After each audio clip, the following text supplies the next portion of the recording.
जेव्हा फोन आला सकाळी निघालो मी 7 वाजता खरं तर तुमच्या कार्यक्रमाला यायला निघालो.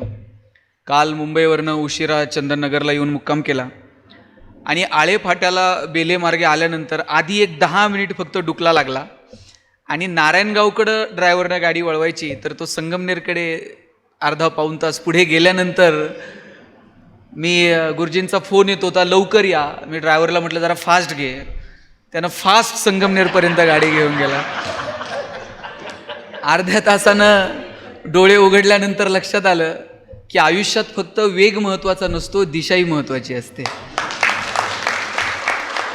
दिशा जर नसली तर वेगाचाही उपयोग होत नाही. आणि तुम्ही सगळीजण दिशा देणारी माणसं आहात. कितीतरी पिढ्यांना आजपर्यंत तुम्ही दिशा दिली आहे आणि यापुढेही तुम्ही ही दिशा देत राहणार आहात. काल युनेस्कोचा एक रिपोर्ट आपण सगळ्यांनी अहवाल वाचला असेल, ज्याच्यावरती गेले 2-3 दिवसापासून सातत्यानं चर्चा विचारमंथन सुरू आहे. आणि मोबाईलच्या जमान्यामध्ये, स्मार्टफोनच्या जमान्यामध्ये कितीही तंत्रज्ञान पुढं गेलं तर हे तंत्रज्ञान शिक्षकाची जागा कधीही भरून घेणार नाही. हे जगभरातल्या लोकांनी आपल्याला सांगितल्यावर आपल्याला कळायला लागतं. हे कुणीतरी बाहेरून येऊन सांगावं लागतं की बाबा रे, शिक्षकाची जागा कुणीही घेऊ शकणार नाही. आणि आपला देश असा आहे की या देशामध्ये शिक्षकाचं कायम अनन्यसाधारण महत्त्व राहिलेलं आहे. मी आत्ता मागच्या आठवड्यामध्ये उज्जैनला व्याख्यानाला गेलो होतो. ते व्याख्यान तिथे MITनं मोठा कॅम्पस केला आहे आणि तिथे संत ज्ञानेश्वर महाराजांचं तत्त्वज्ञान वगैरे या विषयावरती चर्चा करावी, काही बोलावं. त्या व्याख्यानाच्या निमित्तानं मी तिथं गेलो आणि तिथे सांदीपनींचा आश्रम आहे, जिथे भगवान श्रीकृष्ण येऊन सांदीपनींच्या आश्रमामध्ये ज्यांनी शिक्षण घेतलं. मला हेवा वाटतो, ज्या कृष्णानं जगाला गीता सांगितली, ज्या कृष्णानं सांगितलेली गीता हजारो वर्ष पुढचे कितीतरी लोक त्याचा अभ्यास करतायत. अस्वस्थ असणाऱ्या अर्जुनाला खरं तर गीता सांगितली होती आणि त्याला शस्त्र उचलायला भाग पाडलं. जी गीता केवळ अर्जुनासाठी सांगितली ती गीता तुमच्या माझ्यासारख्या कितीतरी सर्वसामान्यांसाठी आयुष्यभर प्रेरणा देणारी ठरली. त्या कृष्णालाही आयुष्यात वाटलं की आपण गुरुग्रही जाऊन शिकलं पाहिजे. ज्यानं जगाचं ज्ञान दिलं त्यालाही वाटावं की नाही, मी पण गुरुच्या ग्रही जाऊन शिकलं पाहिजे. इतकं गुरुचं महत्त्व आहे. नाहीतर कृष्ण म्हणू शकला असता सांदीपनींना, मला काही गरज नाही आहे, मला ऑलरेडी गीता सांगायची आहे, मला खूप कामं आहेत, माझा कोर्स काय असेल तो आटपून टाका, थोडी जास्त फी घ्या पण सर्टिफिकेट द्या.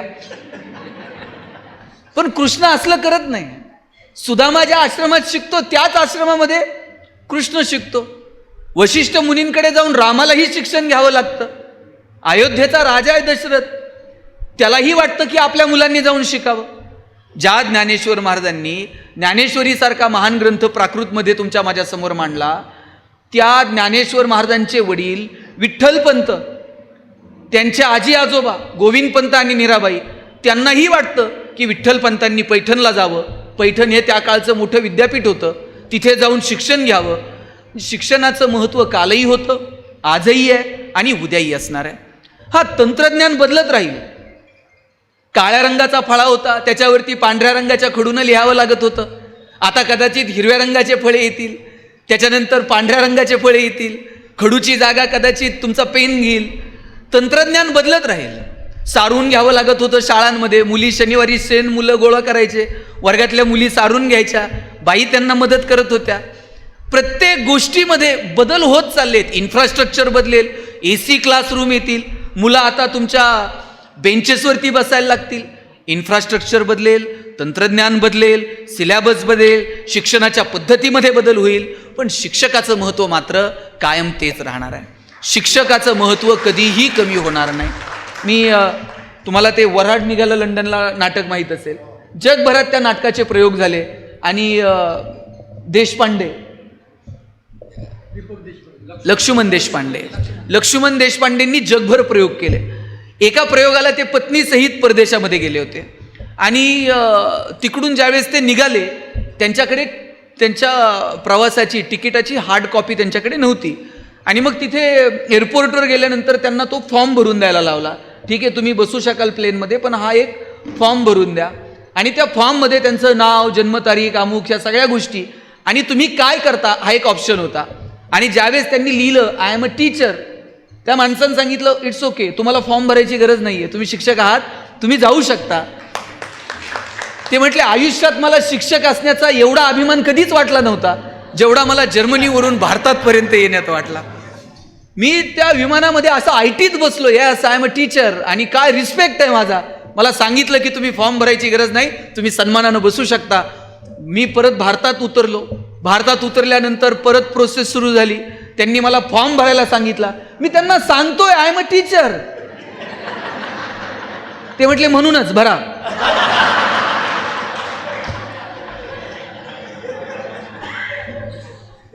आम्ही कुठे घेऊन चाललोय आमच्या सगळ्या परंपरांना, आणि याला नेमकं कोण कारणीभूत आहे? हे बघा, शिक्षकाचं एक अधिष्ठान होतं, आजही ते आहे. येणाऱ्या काळामध्ये जर ते टिकवायचं असेल तर आपण शिक्षक आहोत याची जाणीव आपण कायम स्वतःला ठेवली पाहिजे. आणि माझा दावा आहे की इतकं पवित्र क्षेत्र दुसरं कोणतं नाही. काय एक साधं लहान लेकरू जर दुसऱ्या बाईनं जर म्हटलं बघू तुझं बाळ जरा हातात, आई ते पोरगं दुसऱ्याच्या हातात देताना 10 वेळा विचार करते. मानाला हात लावल, हा मानाला हात ठेव, मान आवटळल, अमुक कर तमुक कर. आपलं लेकरू 2 मिनिटासाठी कोणाच्या हातात द्यायचं असेल तर आई एवढा विचार करते. पण पालक त्याचं ते मूल तुमच्या स्वाधीन करतात, आणि त्यांना एक अपेक्षा असते की माझ्या पोराचं इथं कल्याण होणार आहे. आणि किती किती विश्वास आहे. स्वच्छता अभियानात मी काम केलंय. मला मॅपनं जरा इकडून फिरून आणलं. ह्या जुन्नरच्या रेस्ट हाऊसवर आम्ही 8-8 दिवस राहिलो. स्वच्छता अभियानामध्ये आनंद भंडारी साहेब इथे व्हिडिओ होते, आणि स्वच्छता अभियानामध्ये खूप काम केलं त्यावेळेला. आणि त्यावेळेस आम्ही शाळेत जाऊन सांगायचो की स्वच्छ राहिलं पाहिजे, मुलांना स्वच्छतेची सवय लावा. सचिन तेंडुलकरला गव्हर्नमेंटनं ब्रँड अँबॅसिडर केलं होतं. हात धुवा मोहीम आली होती. आम्ही त्या शाळेत जाऊन सांगायचो हात कसा धुवायचा. मग त्या हात धुण्याच्या काही स्टेप होत्या, आणि मग स्वच्छतेचा संदेश तो आम्ही त्या शाळेमध्ये चिटकून यायचो. आणि मुख्याध्यापकांना सांगायचो, सगळ्या शिक्षकांना सांगा, हे फक्त मुलांकडनं पाठ करून घेऊ नका, तर प्रत्यक्षात मुलांनी स्वच्छ हात धुतला पाहिजे याची खबरदारी घ्या.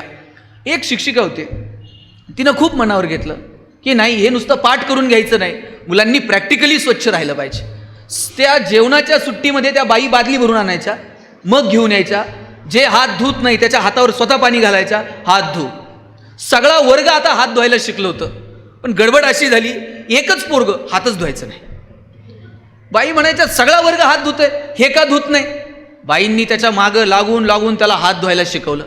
पण झालं असं, ते पोरग हात धुवायला शिकलं, हात धुवायचं आणि बाईंच्या पदरा लिहून हात पुसायचं. बाई म्हणल्या कुठून पस्तावा झाला, आणि याला मी हात धुवायला शिकवलं. त्या मुख्याध्यापकांकडे गेल्या आणि म्हटल्या, मी ते सगळ्या वर्गाला तुमच्या सूचनेनुसार हात धुवायला शिकवलंय, पण एक पोरग जरा डांबरट आहे, हात धुतंय आणि माझ्या पदरा लिहून पुसतंय. मुख्याध्यापक म्हटले, एक काम करा, काळजी करू नका, आपण त्याच्या आईला बोलू. दुसऱ्या दिवशी त्याच्या आईला बोलवलं आणि आईला विचारलं, का हो तुमचा मुलगा घरी स्वच्छ हात धुतो का? आई म्हटली, एरवी नव्हता धुत, पण 8 दिवस झाले जेवणाच्या अगोदर स्वच्छ हात धुत आहे. आणि विचारलं, पुसतो कुठे? तिथे काही नॅपकिन टॉवेल काही ठेवलेलं असतं किंवा त्याच्या खिशात रुमाल असतो का? आई म्हणली, कसलं नॅपकिन आणि कसलं टॉवेल, हात धुतंय आणि माझ्या पदरा लिहून हात पुसतंय. मुख्याध्यापकांनी विचारलं, आणखी काही बदल तुमच्या मुलात झालेत का? म्हणे, एक बदल झालाय. म्हणे, काय झालं? म्हणे, एरवी मी शेतावर जायला निघाले का कमरेला असा पदर खुचून जायचे, आंबाडा बांधून जायचे, केस कधी कधी विस्कटलेले असायचे. ते येते म्हणते, आई पदर असा कमरेला नसतो खोचायचा, आमच्या बाई कशा पिन करून येतात तशी पिन बिन करून तिकडं शेतावर गेलं पाहिजे, आणि असा आंबाडा बिंबाडा विस्कटलेले केस ठेवायचे नाही, आमच्या बाई कशा टापटीप वेणी बिनी करून येतात तसं तू गेलं पाहिजे. मुख्याध्यापकांनी त्या बाईंना सांगितलं, बाई तुम्ही किती नशिबवान आहात, हे पोरग घरी गेल्यानंतर त्याच्या आईमध्ये त्याच्या बाईंना बघतं, आणि शाळेत आल्यानंतर त्याच्या बाईंमध्ये. याच्यापेक्षा काय पवित्र असू शकतं मला सांगावं? हे अधिष्ठान तुमचं कधीच कमी होणार नाहीये. तुम्ही चितळे मास्तर नावाचं प्रकरण वाचलंय का? पु ल देशपांडेंचं यूट्यूबवर सापडलं तर आहे का? इतकं सुंदर त्यांनी त्या चितळे मास्तरांचं वर्णन केलेलं आहे. आणि त्याच्या शेवटचा जो भाग आहे ना, शेवटच्या 2 मिनिटाचा, एखाद्या शिक्षकाला हळवं करून टाकेल असा तो भाग आहे. ते चितळे मास्तर रिटायर झाले आणि त्यांना छंद होता की मुलांकडनं वेगवेगळे नाटकाचे प्रयोग करून घ्यायचे, सांस्कृतिक कार्यक्रम बसवून घ्यायचे.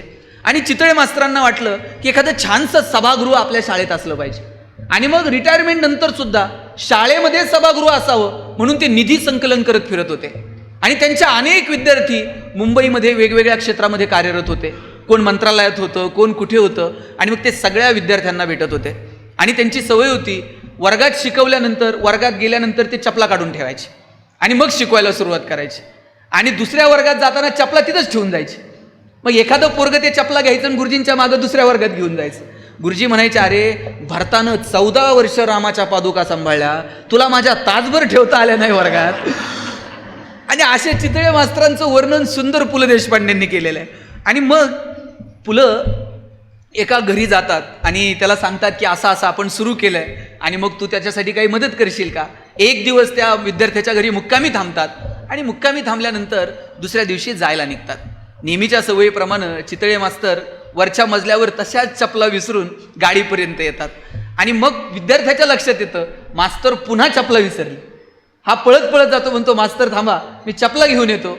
वरती जाऊन बघतो, चपलांचा ढीग असतो. पण त्यानं शेवटचं वाक्य असं म्हटलंय पुलंनी की त्या चपलांच्या ढिगातून विद्यार्थ्याला गुरुजींच्या चपला ओळखणं फारसं अवघड गेलं नाही. ज्या चपलेच्या टाचा सगळ्यात जास्त घासलेल्या होत्या त्याच गुरुजींच्या असल्या पाहिजेत. त्यानं त्या चपला उचलल्या आणि तो गुरुजींपर्यंत घेऊन आला. मी काय सांगू तुम्हाला शिक्षकाविषयी. आणि म्हणून तुम्ही शिक्षक आहात, तुम्ही अतिशय पवित्र क्षेत्रात काम करत आहात.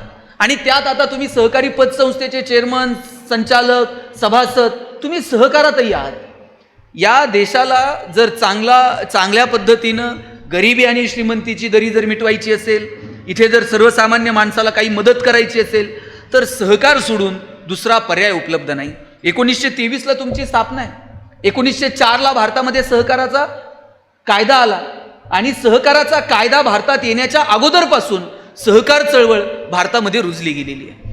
तुम्हाला गंमत सांगतो, ब्रिटिशांना मद्रासमध्ये काही शेतकऱ्यांना कर्ज द्यायचं होतं आणि ब्रिटिश कर्ज द्यायला घाबरत होते. त्यांना वाटायचं सिस्टीम अशी असली पाहिजे, पैसे त्यांचे आणि कर्जही त्यांचं. मग असं काही करता येईल का. मग फेडरिक निकोल्सन नावाचा एक अधिकारी होता. त्या अधिकाऱ्याला सांगितलं, तू जगाचा दौरा करून ये आणि अशी काहीतरी सिस्टीम आपण डेव्हलप करू की पैसे त्यांचे, कर्ज त्यांचे, ठेवी त्यांच्या. मग त्याला रायफेझन नावाची एक बँक सापडली जर्मनीमध्ये आणि त्यानं अहवाल दिला, रायफेझनच्या तत्वावरती आपण कॉपरेटिव्ह बँक भारतात सुरू करू. आणि फेडरिक निकोल्सनच्या अहवालानुसार पहिली बँक भारतामध्ये सहकारी तत्वावरती चालणारी मद्रासमध्ये सुरू करण्यात आली. नंतर मग सहकारी बँका, सहकारी पतसंस्था, सहकारी दूध संघ, अलीकडच्या काळात सहकारी हाऊसिंग सोसायट्या. 1948-49ला विठ्ठलराव विखे पाटलांनी सहकारी साखर कारखाना सुरू केला आणि मग सहकाराचं जाळं महाराष्ट्रभर पसरलं गेलं. आज पश्चिम महाराष्ट्र ज्या पद्धतीनं सधन आहे किंवा पश्चिम महाराष्ट्रामध्ये ज्या पद्धतीनं सहकाराचं जाळं निर्माण केलं, सहकारी साखर कारखाने आले, कारखान्यांच्या शाळा झाल्या, कॉलेज झाले, गोरगरिबाची पोरं शिकायला लागली, त्यांना सन्मान मिळाला, हे केवळ आणि केवळ सहकारामुळे. म्हणून सहकार हा केवळ संस्थांपुरता नव्हे, ती मानसिकता सुद्धा सहकाराची आपल्यामध्ये असली पाहिजे. आणि लक्षात ठेवा, आपण कुणीच मालक नाही आहोत, आपण ट्रस्टी आहोत, आपण सभासद आहोत. 1923ला कोण होतं पहिलं चेअरमन, त्याच्यानंतरचे मला 5-10 नावं सांगा, मागचे 5-10 संचालक चेअरमनची नावं. आपण ट्रस्टी आहोत. आपल्याला लोकांनी संधी दिली आहे, सांभाळायचं, असं काम करून दाखवायचं, पुढच्या पिढीला हेवा वाटला पाहिजे. अरे ते सभापती, संचालक मंडळ काय सुंदर काम करून दाखवलं. आपण आनंद घ्यायचा त्या पदाचा, टेन्शन घेऊन काम करायचं नाही. तुम्ही कितीही चांगलं काम केलं तर लोक नावं ठेवणार आहेत, वाईट केलं तरी नावं ठेवणार आहेत. चांगलं म्हणणारे पण आहेत आणि वाईट म्हणणारे आहेत, पण स्वतःच्या कामाचा स्वतःला हेवा वाटला पाहिजे. तुकोबा जायला निघाले आणि कुणीतरी विचारलं, तुकोबा काय मिळवलं तुम्ही तुमच्या आयुष्यामध्ये. तुकाराम महाराज म्हटले, कौतुक वाटे झाली या वेचाची. जगाला काय वाटेल मला माहित नाही, पण आम्ही जे वागलो आमचं आम्हाला मात्र कौतुक वाटतंय. आपलं आपल्याला सर कौतुक वाटलं पाहिजे, इतकं चांगलं काम आपण सहकारामध्ये केलं पाहिजे. आणि ते तुमचं ऑडिट कोणतं अ वर्ग आहे, ब वर्ग आहे, अ वर्ग ऑडिटचं आहे, हे तुमचं डिपार्टमेंट ऑडिट करल, तुमच्या परफॉर्मन्सचं ॲप्रायझल करल, विरोधक तुम्हाला सभेमध्ये जा विचारतील, हे सगळं चालू राहील. पण आपल्याला शांत झोप लागली पाहिजे.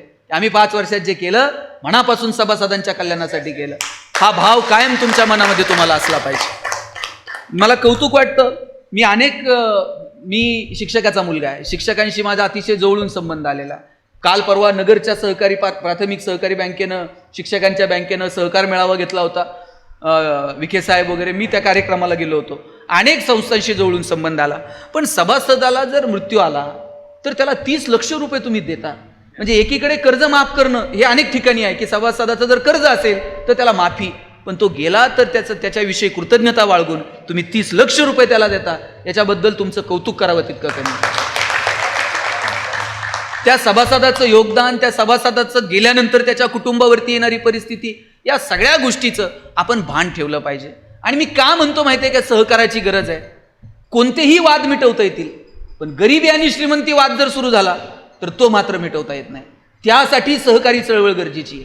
आजपर्यंत तुम्ही अनेक अहवाल बघा, रॉयल कमिशनचा अहवाल बघा, गोरवाल समितीचा अहवाल बघा. प्रत्येक अहवालामध्ये सहकाराविषयी टिप्पणी करताना प्रत्येक समितीचं एकच म्हणणं आहे, अद्याप भारतामध्ये म्हणावी तशी सहकारी चळवळ रुजलेली नाही, परंतु ग्रामीण भारताच्या विकासासाठी सहकार सोडून दुसरा पर्याय नाही. हे प्रत्येक अहवालात आहे, प्रत्येकाला कळतंय सहकार गरजेचं आहे, पण अद्यापही म्हणावी तशी सहकारी चळवळ आपल्याकडे रुजली नाही. त्याची कारणं मी तुम्हाला सांगतो. आपल्याकडे सहकारी संस्था खरं तर म्हणजे तुमची प्राथमिक संस्था, तुमचं सगळे पगारदार सभासद आहेत, तुमचं वसुलीला तुम्हाला काही विशेष प्रयत्न करावे लागणार नाही, ते सगळं होणार आहे. तुमच्या संस्था ज्या ज्या पगारदार संस्था आहेत त्या फायद्यातच आहेत. पण गावातल्या सोसायटीचं बघा बरं तुम्ही, काय गंमत आहे. गावातली सोसायटी, निम्म्या सोसायटी अनिष्ट तफावतीत. मी अनिष्ट तफावत एक वेळ समजू शकतो, पण साहेब 23,115 विविध कार्यकारी सोसायटी आहेत महाराष्ट्रात, त्यातल्या निम्म्या सोसायट्या तोट्यात, त्यातल्या बहुतांशी सोसायट्या निव्वळ पिशवीत आहेत. म्हणजे सोसायटी सापडायची म्हणलं तर सचिव सापडून आणावा लागतो, इकडून तिकडून सचिव सापडला तर त्याला पिशवी सापडावं लागते, मग पिशवीतून सोसायटी बाहेर येते. आणि त्या सोसायटीचा उपयोग काय? मार्केट कमिटीला मतदान, जिल्हा बँकेला मतदान, ठराव. बरं, त्यांच्याकडे सचिवाला पगार द्यायला पैसे नाहीत, पण इलेक्शन असं जोरात होतंय. खरं तर ती गावाच्या आर्थिक विकासाचा केंद्रबिंदू ठरायला पाहिजे होती, पण ती केवळ मतदानापुरती. कुठंतरी अंत्यविधीला गेल्यानंतर ते नाव येतंय, भावपूर्ण श्रद्धांजली व्हा. लग्नाला गेल्यानंतर कोणतं नाव पुकारते, आशीर्वाद द्या. आम्ही या खोट्या प्रतिष्ठेत अडकून राहिलो. आणि म्हणून माझी जबाबदारी आहे की ह्या अशा ज्या अनिष्ट तफावत असलेल्या सोसायटींनी तुमच्यासारख्या सोसायट्यांना भेट दिली पाहिजे. काहीतरी वेगळं आम्हाला सभासदांसाठी करता येईल का, सहकारी आमची संस्था चांगल्या पद्धतीने आम्हाला चालवता येईल का, यासाठी प्रयत्न केले पाहिजे. येणारा काळ हा प्रचंड स्पर्धेचा काळ आहे. या स्पर्धेच्या काळात जर टिकायचं असेल, व्यावसायिकदृष्ट्या सहकारी संस्था म्हणून किंवा शिक्षक म्हणून विद्यार्थ्याच्या दृष्टीनं, जर येणाऱ्या काळात जर आपल्याला सगळ्यांना टिकायचं असेल तर आपल्याला तंत्रज्ञान आणि ज्ञानाच्या बाबतीत कायम अपडेटेड राहावं लागेल. तंत्रज्ञान बदलतंय, नवीन तंत्रज्ञान स्वीकारावं लागेल. ज्ञानाचे स्रोत बदलतात, आम्हाला ते स्वीकारावे लागतील. मोबाईल हिताचा नाही, कालचा रिपोर्ट आहे, पण विदिन अ सेकंड मोबाईलवरून तुम्ही जगापर्यंत पोहोचताय. तारतम्यानं त्याचं हाताळणं, तारतम्यानं तो वापरणं, कितपत वापरणं, याचे काहीतरी संहिता आपण आता ठरवून घ्याव्या लागणार आहेत. आणि म्हणून मी शिक्षक म्हणून आपल्या सगळ्यांना पहिल्यांदा विद्यार्थ्यांच्या पातळीवरती विनंती करेल, ज्ञानाच्या बाबतीत अपडेटेड राहा. तंत्रज्ञान बदलतंय, बदलत्या तंत्रज्ञानानुसार आपल्याला बदललं पाहिजे. जगभरातली विद्यापीठं भारतात येऊ पाहतात. आता तुमच्या माझ्या ज्ञानाला, तुमच्या माझ्या शिक्षणाला गावाच्या, तालुक्याच्या, जिल्ह्याच्या, राज्याच्या भिंती उरलेल्या नाहीत. 93-95ला आम्ही खुलं आर्थिक धोरण स्वीकारलं, गॅट करार स्वीकारला. व्यापाराला जशी बंधनं उरलेली नाहीत तशी ज्ञानाला सुद्धा बंधनं उरलेली नाहीयेत. पोरांच्या हातात स्मार्टफोन आहेत, विदिन अ सेकंड ते जगापर्यंत पोहोचतात. आणि म्हणून या पोरांच्या बरोबरीनं जर चालायचं असेल तर आम्हाला ज्ञानाच्या बाबतीमध्ये तारतम्यानं वागावं लागेल. तंत्रज्ञान बदलतंय तसं बदललं पाहिजे. आणि जी माणसं तंत्रज्ञानासुद्धा बदलत नाहीत ती माणसं काळाच्या ओघात टिकत नाहीत. माणसं काय, तुम्ही तंत्रज्ञान सुद्धा बघा. तुमच्या सगळ्यांचे लग्नाचे फोटो कोणत्या कंपनीच्या कॅमेऱ्यावर काढलेत मला सांगा. वैभव, 100% कोडॅक. असला जमाना होता कोडॅकचा, ते रोल संपायचा. 36 फोटो झालं, ते नेमके नवरा नवरी हार घालायला आणि याचा रोल संपायला एक वेळ. त्याच्या थांबा थांबा थांबा थांबा रोल बदलतो. बरं, ते रोल धुवून आणायचा, कोणत्या नदीवर जात होतं कुणाच. त्याच्यातले 5-10 फोटो जळायचे. फोटो जळणे काय शब्दप्रयोग होता. तुमचे फोटो बघून कुणीतरी जळणं मी समजू शकतो, पण फोटो धुताना जळणं. आणि मग ते कोडॅकचा जमाना होता. आता कॉडॅक कुठं तर आहे का? केवळ आणि केवळ डिजिटल टेक्नॉलॉजी कॉडॅकनं स्वीकारली नाही, कॉडॅक मागं पडलं. आपल्या पिढीनं पहिला फोन आयुष्यातला कोणत्या कंपनीचा घेतलाय? 3310, 1100, 3315. नोकिया हा आपल्या पिढीचा आयुष्यातला पहिला फोन आहे. आता कुणाच्या तर खिच्यात नोकिया आहे का? असला तरी ते सेपरेट एक बॅटरी याची लवकर लो होते म्हणून ठेवलेला असू शकतो, नाहीतर आता कुणाकडेही नोकिया. अँड्रॉइड टेक्नॉलॉजी जर नोकियानं स्वीकारली असती तर आज नोकियाचा जमाना असता. नवीन तंत्रज्ञान नोकिया स्वीकारू शकलं नाही, काळाच्या मागे पडलं. तुम्ही टीव्ही बघता की नाही? बघता का? जाहिरात लागल्यावर काय करता? चॅनल बदलता. आपल्याला घाई असते, इकडचं काय चाललंय, लगेच आपल्याला दुसरा चॅनल लावायचा असतो. फक्त एकमेकांना रिमोट फेकून मारायचं राहिलेलं असतं. मी तर म्हणतो जाहिरात लागली ना, चॅनल बदलू नका, जाहिराती पहा. जाहिरातींमधून तुम्हाला कळतं की मार्केट कुठे चाललंय, मार्केटचे ट्रेंड कसे बदलत आहेत. हे बदल आपल्याला जाहिरातीतनं तर कळतात. मला आठवतंय सर, रविवारी मराठी पिक्चर लागायचा टीव्हीला. धूमधडाका, थरथराट, लक्ष्मीकांत बेर्डे, अशोक सराफ, महेश कोठारे यायचा असा हातावर हात मारत, ओ डॅम इट. आणि मध्ये एक जाहिरात लागायची, आठवते का बघा? लाइफ बॉय है जहा. आता गुरुजीची जाहिरात पाठ आहे, आपल्या सगळ्यांची ती जाहिरात पाठ आहे. लाइफ बॉयचा जमाना होता. लोक दुकानात जाऊन साबण द्या नव्हती म्हणत, लाइफ बॉय द्या म्हणायची. एवढी मोनोपोली होती लाइफ बॉयची. आणि लाइफ बॉयच्या जाहिरातीमध्ये फुटबॉल खेळणारी पोरं दाखवली होती. भारतात कधीतरी फुटबॉलची क्रेज होती का? भारतात जनरली क्रिकेटची क्रेज होती. पण लाइफ बॉयचा जमाना होता. कुणी विचारायचं त्यांना फुटबॉल खेळणारी पोरं का दाखवलीत? लाइफ बॉय आणल ते बाजारात विकलं जात होतं. लाल रंगाचा ठोकळा साबण होता. त्यानंतर लक्स मार्केटमध्ये आला. राजा हिंदुस्तानी पिक्चर एकदम हिट झालेला. करिश्मा कपूर एकदम फॉर्ममध्ये होती. लक्सनं करिश्मा कपूरला ब्रँड अँबॅसिडर केलं. आता लक्सनं करिश्माला ब्रँड अँबॅसिडर केलं, फुटबॉल खेळणाऱ्या पोरांकडे कोण बघतंय का? लक्सला कळलं की मार्केटला काय लागतंय. आता लाइफ बॉयनं सुद्धा ठरवलं, आपण सुद्धा काळ आणि वेळेनुसार बदललं पाहिजे. फुटबॉल खेळणाऱ्या पोरांकडे कोण बघायला तयार नाही. आणि मग आपण सुद्धा टार्गेट ऑडियन्स बदलला पाहिजे, टार्गेट ग्राहक बदलला पाहिजे. आणि मग त्यांनी ग्राहक कॉन्सन्ट्रेट केला, कॉलेजचे तरुण तरुणी. लाइफ बॉय गोल्ड नावाचा गुळगुळीत साबण बाजारात आणला आणि जाहिरात केली ती कॉलेजच्या एका मुलानं आणि मुलीनं. ते मुलगा असा गाडीवर ते दोघं चाललेले असतात. मुलगी उतरते, रागात निघून जाते. मुलगा विचारतो काय झालं? मुलगी म्हणते पसीने की बदबू से परेशान. मुलगा घरी जातो, लाइफ बॉय गोल्डनं आंघोळ करून येतो. लाइफ बॉयला कळलं आता ठोकळा फुटबॉल खेळणारा साबण उपयोगाचा नाही. आणि मागच्या 2 वर्षामध्ये कोरोनाच्या काळात एक तरी साबण असा होता का जो जाहिरात करत होता, आमचा साबण सुगंधी आहे, आमचा साबण वापरल्यानंतर तुम्ही गोरे व्हाल? असं कोणतं तरी साबण सांगत होता का? कोरोनाच्या काळात कुणाला गोरं व्हायचं पडलं होतं? प्रत्येक साबण एकच जाहिरात करत होता, 99.9% कीटाणू से मुक्ती. त्यांना कळलं होतं 2 वर्षात फक्त हेच सांगावं लागतंय, हात धु कीटाणू से मुक्ती. आणि साहेब मला मोतीचं अजून कळलेलं नाही.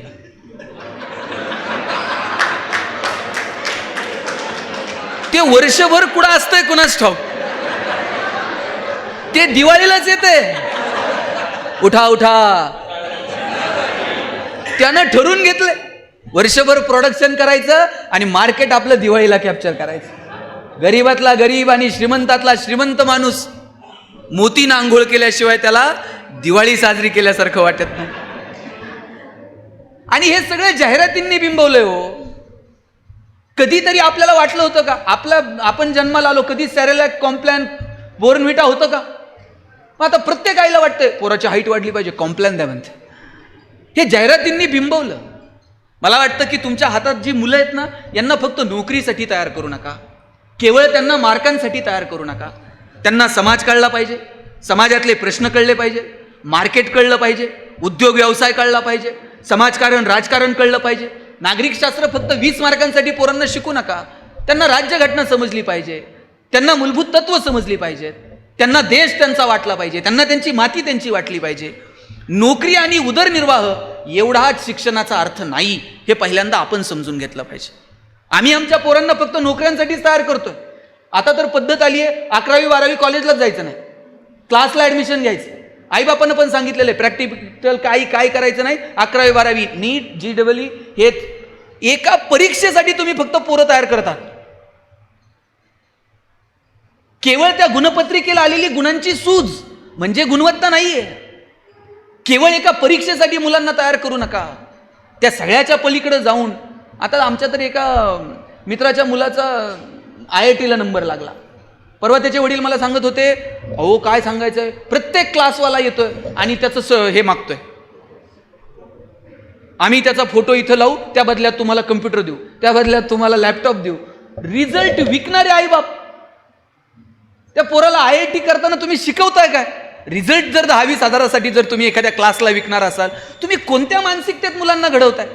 माझी हात जोडून विनंती सगळ्या शिक्षकांना, हा देश जर कुणाच्या हातात आहे ना तर तुमच्या हातात आहे. येणारी पिढी कशी घडवायची हे सर्वस्वी तुमच्या हातात आहे. आत्ता तुम्ही तुमच्या मुलांना स्वाभिमान शिकवा, आत्ता तुम्ही तुमच्या मुलांना उद्योग व्यवसाय व्यापार शिकवा, आत्ता तुम्ही तुमच्या मुलांना देशासाठी जगणं ह्या भावना तुम्ही तुमच्या लेकरांमध्ये निर्माण करा. ह्या भावना जर आपण त्यांच्यामध्ये निर्माण करू शकलो नाही, केवळ नोकरी नोकरी नोकरी, त्याला सांगून टाकलंय नोकरी नाही लागली तुझं लग्न पण होत नसतं. त्याच्या डोक्यात एकच नोकरी. आणि पोरं इतकी हुशार आहेत, लग्न झाल्यावर नोकरी सोडून देते. ते लग्न जमेपर्यंतच नोकरी करते. कुठेतरी पतसंस्थेवर तर लागेल, कुठं मार्केट कमिटीला तर चिटकन, नोकरी लागली, लग्न झालं, नोकरी सोडताय. ही भावना अहो इतकी वाईट अवस्था आहे. आज मुलीच्या आईवडिलांना टेन्शन नाही तेवढं मुलाच्या आईवडिलाला टेन्शन आहे. वय वर्ष 30 ते 35 वयोगटातली 5-50 पोरं बिन लग्नाची आहेत. सोलापूरला मोर्चा काढला पोरांनी कलेक्टर ऑफिसला, लग्न जमत नाही म्हणून. आता कलेक्टरला एवढंच काम आहे का यांना पोरी बघायच्या? सिद्ध करा स्वतःला, रांगा लागतील, पण स्वतःला सिद्ध करण्यासाठी अपेक्षित असणारी गुणवत्ता आम्ही त्यांना देत आहोत का? आमच्याकडे एकाचं लग्न जमेना, त्याच्या मित्रानं सांगितलं टेन्शन घेऊ नको, म्हटला मुलीकडचे बघायला आले ना पगार जरा वाढून सांगायचा. तो म्हणलं जमतंय. मुलीच्या वडिलांनी विचारलं पगार किती? हा म्हणला 1.5 लाख. मुलीचे वडील म्हणले तुझ्याकडे बघून तर वाटत नाही 1.5 लाख असं. हे म्हणताय तसा फिक्स 1.5 लाख आहे, कटिंग करून 8,000 हातात येतो म्हण. तुम्ही किती दिवस स्वतःला फसवणार आहात? अरे लात मारील तिथून पाणी काढेल असं नेचर असलं पाहिजे. ती धमक जर तुम्हाला तुमचं ज्ञान देत नसेल, तुमच्या उदरनिर्वाहापुरतं जर ज्ञान तुम्हाला तुमची व्यवस्था देत नसेल, तर आम्ही नेमकं काय शिकलो आणि कशासाठी शिकलो हा प्रश्न आपण स्वतःला विचारला पाहिजे. माझी विनंती आहे, उदरनिर्वाह हा शिक्षणाचा एक छोटासा टप्पा आहे. त्याच्यासाठी तर मुलांना तयार कराच, पण एक व्यापक दृष्टी, त्यांचा कॅनव्हास वाढला पाहिजे. व्यापक दृष्टीनं त्यांना जगाकडे समाजाकडे बघितलं पाहिजे. ही दृष्टी तुम्ही या लेकरांमध्ये निर्माण करा. परवाचा प्रसंग बघितला आपण, MPSCचा अभ्यास करणारे 2 मुलं मुली, त्या मुलीचं सिलेक्शन झालं आणि मुलाचं झालं नाही. त्या मुलानं त्या मुलीला कुठे गडाच्या पायथ्याला नेऊन तिची हत्या केली. मी माझ्या अनेक मित्रमैत्रिणी MPSCचा अभ्यास करतात, UPSCचा अभ्यास करतात. मी ज्या वेळेस त्यांच्याशी गप्पा मारायला जातो ना, मला त्या पोरांचा हेवा वाटायचा. ती मुलं बोलताना म्हणायची की दादा आम्ही जरी एखादी परीक्षा पास नाही झालो तरी आम्ही घटना अभ्यासतो, आम्हाला भूगोल इतिहास कळतं, आम्हाला सायन्स कळतं, आम्हाला टेक्नॉलॉजी कळते. आम्ही जगाच्या स्पर्धेत टिकण्यासाठी अपेक्षित असणारं ज्ञान या 4-5 वर्षात ग्रहण करणार आहोत. एक परीक्षा नाही पास झालं म्हणून बिघडलं कुठं? लाखो लोक परीक्षेला बसतात, जागा शेकड्यात आहेत, हजारात आहेत, तेवढ्याच लोक नोकरीला लागणार आहेत. पण MPSCचा UPSCचा अभ्यास करताना घटनेनं एखाद्याला जगण्याचा अधिकार दिलेला आहे, कुणाला तरी नकार देण्याचा अधिकार दिलेला आहे. तुम्ही जर कुणाचा नकार पचवू शकत नाहीत, कुणातरी एखाद्या मुलीचा जगण्याचा अधिकार तुम्ही तिला देऊ शकत नाहीत, तुम्ही कसला डोंबल्याचा MPSCचा अभ्यास करता? मला वाटतं ही दृष्टी आपण आपल्या मुलामुलींमध्ये निर्माण केली पाहिजे. कालचं प्रकरण बघितलं मणिपूरचं, काय तुमच्यात मतमतांतर असतील 2 गटांमध्ये, कुठलं सरकार असेल नसेल तिथे काय माहीत नाही, पण जर एखादा आपला द्वेष व्यक्त करत असताना तुम्ही जर एखाद्या महिलेवरती अन्याय अत्याचार करत असताल तर काय आम्ही जगतो नेमकं? माणूस म्हणून आम्हाला आमच्याकडे स्वतःच्या अंतर्मनात डोकवायची लाज वाटली पाहिजे. माझी कळकळीनं तुम्हा सगळ्यांना विनंती आहे. हे बघा, एका रात्रीत जग बदलणार नाही, पण तुमच्या हातातली 10-20 पोरं आहेत ना, ती मात्र सुंदर जगतील. त्यांना मात्र देश कळेल. एका रात्रीत तुम्ही सगळा समाज बदलू शकत नाहीत. एका रात्रीत तुम्ही सगळी, मी सुद्धा भाषणं करायला लागलो, मला वाटलं आपण फार भारी काहीतरी करायला लागलो. एक दिवशी वडिलांना म्हटलं, कशासाठी भाषणं करायची, समाजात जर बदलत नसेल तर हा वेळ का वाया घालवायचा. वडील म्हणले, समाज बदलल तेव्हा बदल. बोलून बोलून तू एकटा जरी सुधारला ना,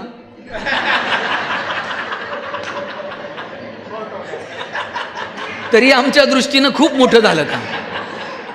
तेव्हा सर जग बीग बदलेल मला माहीत नाही, पण तुमच्या वर्गातली पोरं बदलतील की नाही. 4 पोरं तुम्ही चांगली घडवताल की नाही. अमर्याद क्षेत्रात मर्यादित काम करण्यापेक्षा मर्यादित क्षेत्रात अमर्याद काम करू. आपलं क्षेत्र छोटं असेल, माझ्या वर्गापुरतं असेल, माझ्या शाळेपुरतं असेल, माझ्या तालुक्यापुरतं असेल, पण इतकं सुंदर काम करेल की माझा मला हेवा वाटला पाहिजे. मला वाटतं इतकं सुंदर काम करणं ही येणाऱ्या काळामध्ये आपली जबाबदारी आहे. आणि म्हणून जगणं हे केवळ साधनांनी सुंदर होत नाही. जगणं हे निवळ तुमच्या इन्फ्रास्ट्रक्चरनं सुंदर होत नाही. त्याच्यासाठी तुमचं मन सुंदर असलं पाहिजे. तुमची अस्थिरता कुठेतरी संपली पाहिजे. कुठेतरी तुम्ही स्थिर झालं पाहिजे. कधीतरी अंतर्मनात डोकावून बघितलं पाहिजे. काय ज्ञानोबांचा अभंग आहे, ऋणू झुनू रे भ्रमरा, सांडितो अवगुणू रे भ्रमरा. किती गोड बोलावं. मला ज्ञानोबांचा इतका हेवा वाटतो. आपल्यापैकी कुणी असं आहे का, त्यांनी सांगावं, उद्या तुमची पोरं आमच्या वर्गात आणून सोडा, कल्याण झालं म्हणून समजा. मी चंदननगरवरनं बस करतो तुमच्या शाळेत. ज्ञानोबांचा कॉन्फिडन्स काय बघा. तरी अवधान ऐकले दीजे, मग सर्व सुखासी पात्र होईजे, हे प्रतिज्ञोत्तर माझे उघड ऐका. ज्ञानोबा काय म्हणतात, माझ्याकडे फक्त लक्ष देऊन बघा, मी प्रतिज्ञा घेऊन सांगतो, सगळी सुख तुमच्या दारात लोळून घेतील. अवघाची संसार सुखाचा करीन, आनंदे भरीन तिन्ही लोका. आणि हे कोण म्हणतं, ज्यांच्या वाट्याला लोकांनी सुख येऊ दिलं नाही, आनंद येऊ दिला नाही, ते ज्ञानोबा प्रतिज्ञा कर. काय प्रतिज्ञा आहे ज्ञानोबांची. अवघाची संसार सुखाचा करीन, आनंदे भरीन तिन्ही लोका. आपल्याकडे शाळेत रोज प्रतिज्ञा असते, भारत माझा, सारे भारतीय माझे, रोज असते, पाठ आहे आपली. प्रतिज्ञा रोज घ्यायची गोष्ट आहे का, एकदाच घ्यायची असते आणि आयुष्यभर पाळायची असते. आपल्याकडे शाळेत रोज असते, कारणही तसंच आहे, सरांना माहीत असते, ते इसरतंय रात्रीतनं, उद्या परत द्यावी लागणार आहे. त्याच्या पुढं गोष्टी जितक्या आहेत ते कालची प्रतिज्ञा विसरून जाते. मला ज्ञानोबांचा हेवा वाटतो की तुम्ही एकदा लक्ष देऊन बघा, सगळी सुख तुमच्या दारात लोळून घेतील, सगळा संसार मी आनंदानं भरून टाकेल. हा कॉन्फिडन्स, हा आत्मविश्वास शिक्षक म्हणून आपल्याकडे असला पाहिजे की मी माझ्या पोरांचं जगणं सुंदर करणार आहे, माझी पोरं कर्तबगार होतील, याच्यासाठी मी अहोरात्र काम करणार आहे. बघा, दूधवाला तुमच्याकडे दूध द्यायला येतो की नाही, दूध देताना ते माप ओततंय, तुमचं लक्ष कशाकडे असतं, त्याच्या मापाकडे असतं. ते पण गुरुजी पहिल्या मापाकडे नसतं, त्याच्यानंतर एक ते दूधवाला फुकटची धार टाकतं वरतून. आपलं लक्ष त्या दुसऱ्या धारेकडे असतं. पहिलं माप तर त्याच्या बापाला ओतावं लागल, पण नंतरचं ते स्वखुशीनं ओततं, ते त्यानं ओतलं की नाही याच्याकडे आपलं लक्ष असतं. तुम्हाला सिलेबस कंप्लीट करावं लागेल की नाही, शासनाच्या परिपत्रकानुसार कामं करावी लागतील की नाही, पण या सगळ्याच्या पलीकडे जाऊन तुम्ही एक वेगळी धार तुमच्या लेकरांसाठी ओतता का. मला वाटतं याच्याकडे समाजाचं लक्ष असतं.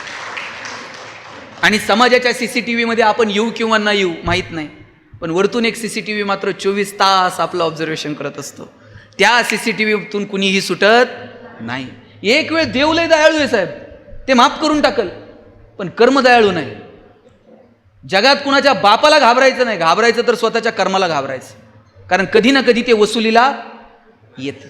आणि ते एकदा वसुलीला आलं का मग कुणाचाच वशिला चालत नाही. म्हणून घाबरायचं तर कर्माला घाबरावं, प्रामाणिकपणे काम करावं.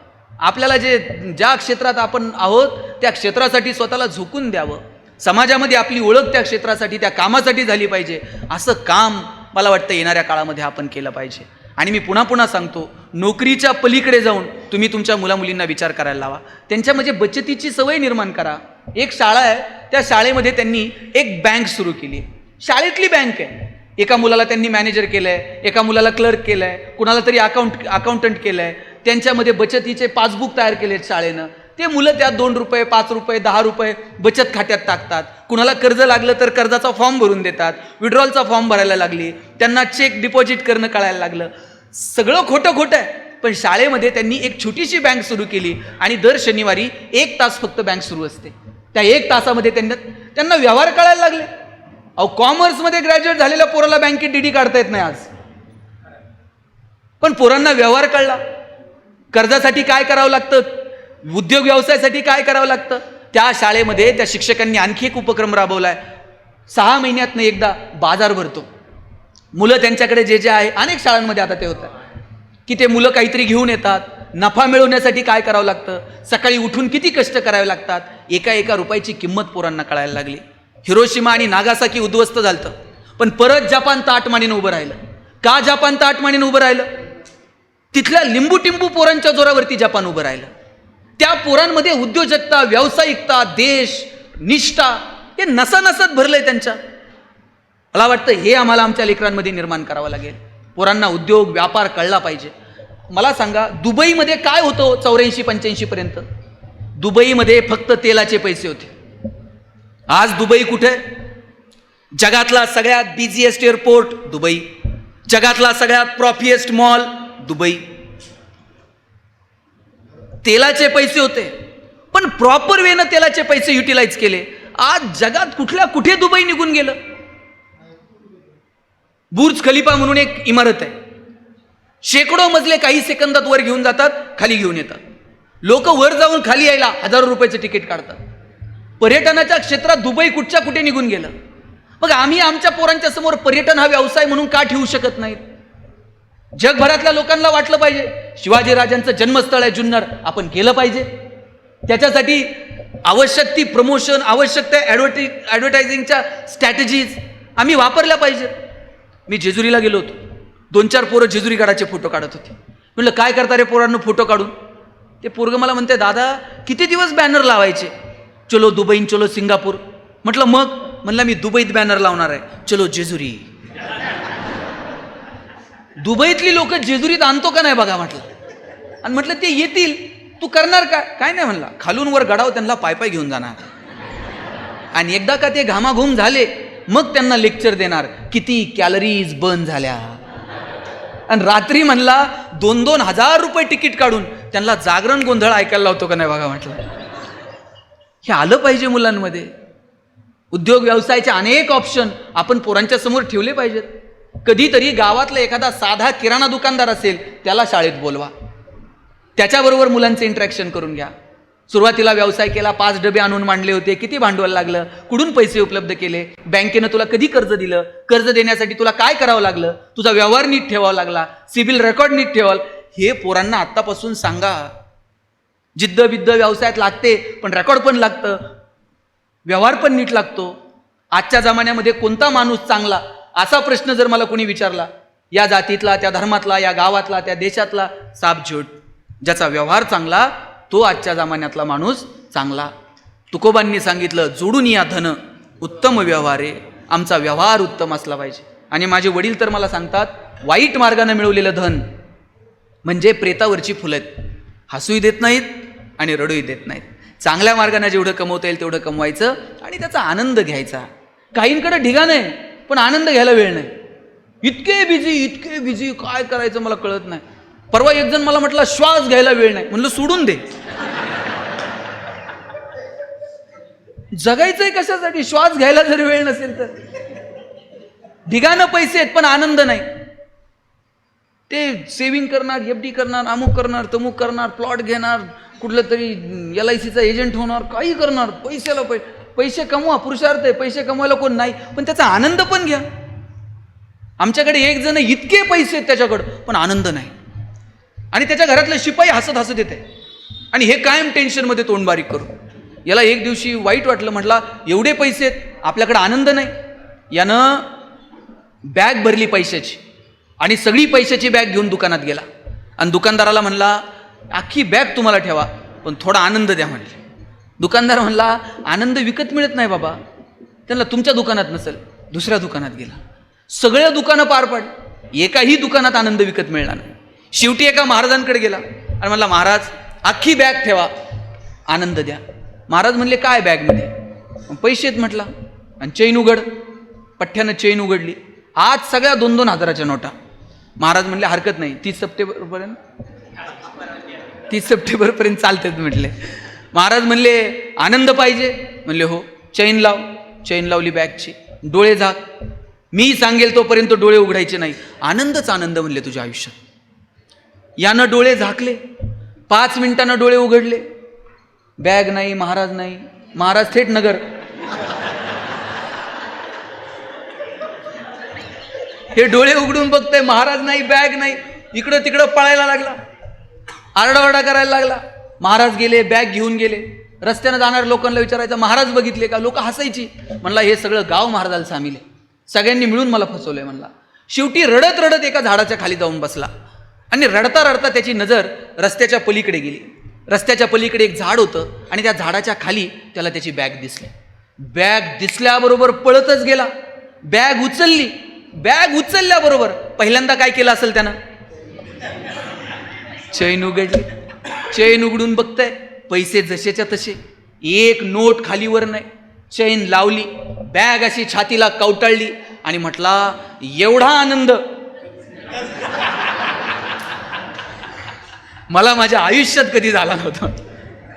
झाडाच्या मागे लपलेले महाराज बाहेर आले आणि म्हणले तुला हेच तर पाहिजे होतं, तू कुठे शोधत होता? आपण इकडे तिकडे आनंद शोधत राहतो. आनंद आत आहे, अंतर्मनात आहे. आणि हे सगळ्यांना माहिती आहे. आपल्याला माहित नाही का हो, साधनं ही माणसाचं आयुष्य सोपं करतील, सुलभ करतील, सुखी करतीलच असं? केवळ साधनांवरती जर सुख असतं, केवळ पैशांवर जर सुख असतं, जगातली सगळी श्रीमंत माणसं सुखी झाली असती आणि गरिबाच्या वाट्याला सुख आलंच नसतं. पण तसं नाही आहे. साधनांनी माणसाचं आयुष्य सोपं होईल, सुलभ होईल, पण सुखी होईलच याची खात्री नाही. आणि हे सगळ्यांना माहिती आहे. सुख इकडं तिकडं नाहीये, ते अंतर्मनात आहे. पण तरी सुद्धा माणूस अंतर्मनात डोकावत नाही. ते इकडं तिकडंच बघल, इकडं मिळतंय का, तिकडं मिळतंय का. तो बाहेर शोधत बसतो पण आत डोकावत नाही. आणि त्याचं कारण आहे माणूस घाबरतो.